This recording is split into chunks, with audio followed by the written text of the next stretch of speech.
All right, you guys, I was trying to do a Facebook Live, but it's not going to happen today.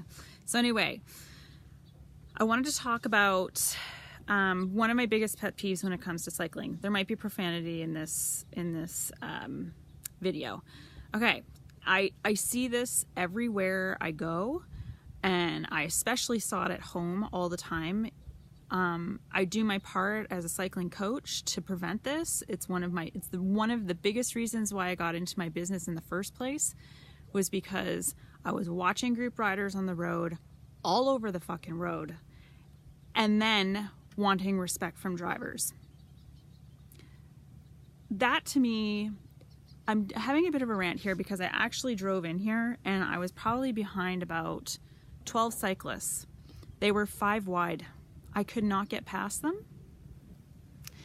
And that's fine because I'm not in a hurry and I'm patient and all that kind of stuff, and I'm not on an actual road, like on a road here. But if you don't know how to group ride, you need to learn. If you can't ride directly behind the wheel of someone that you're following, you need to learn. You do not have the right to be all over the road, too wide. That's it. And then it depends on what road you're on. I saw this all the time back home, even after 3 years of coaching there and people knowing what I was doing. There were cyclists in groups in town that were organized cycling clubs all over the road. And I'm calling it out because these same people, not all, are wanting respect on the road from cars. And that's not how you get it. So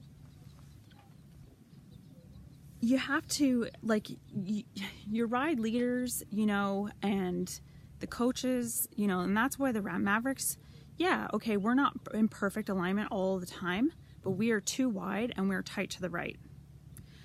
Some people have some fears about riding directly behind the wheel. So if you have a fear like that, then you have to back it off and you have to back up and ride directly behind the wheel you're following until you are confident enough to engage on the wheel that you're following. Got it? So, you know, this is what I see everywhere I go. And so I guess my tips is if you have a club, you gotta talk about this. You know, drivers and bicyclists, there's, you know, animosity between the two, and my vision for how I see things going is that we kind of bridge that gap a little bit. There is the 3-meter rule, but that doesn't give you the right to ride 3 wide, 4 wide, 5 wide, or all over the place. You got to be organized if you want to get respect. You got to use signals if you want to use respect. You got to abide by the laws of the road in whatever state, province, country you're in, if you want to get respect on the road. And even then, it's going to be hard, because what I'm seeing out there is a lot of people doing a disservice to the cycling community. So I obviously wanted to talk about that. Group riding. Find someone to teach you. If you're afraid to, you know, one of the biggest things that I see is offsetting.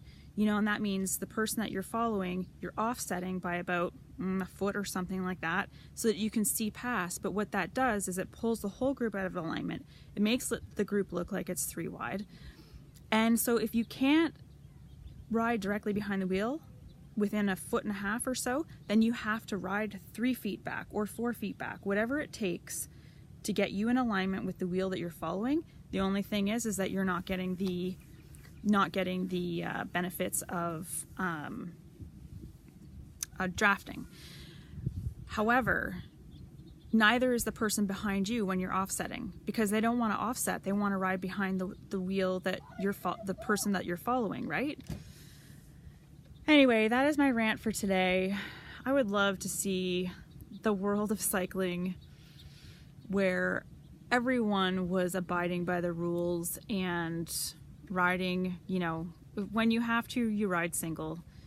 And then when you can, you ride double. But not 3, 4, 5 ride, and especially not on hills. So that's my rant for today and my wish for the future. Bye.